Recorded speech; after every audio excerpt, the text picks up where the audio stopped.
यानंतर बातमी मात्र पत्राची आहे। तीनही सैन्य दलांच्या 8 माजी प्रमुखांसह 150 माजी अधिकाऱ्यांनी राष्ट्रपती रामनाथ कोविंद यांना पत्र लिहिलंय। यामध्ये सैन्याचा राजकीय हेतूने वापर केला जात असल्याबद्दल तक्रार करण्यात आली आहे। सत्ताधारी भाजप सर्जिकल स्ट्राइक सारख्या सैन्य दलाच्या कारवाईचं श्रेय घेत असल्याबद्दल तक्रार या पत्रामध्ये विशेष नमूद आहे।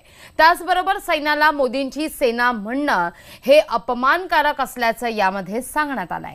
मात्र अशा प्रकारचं कोणतंही पत्र आम्हाला मिळालंच नाही असं राष्ट्रपती भवनाकडून सांगण्यात येत आहे।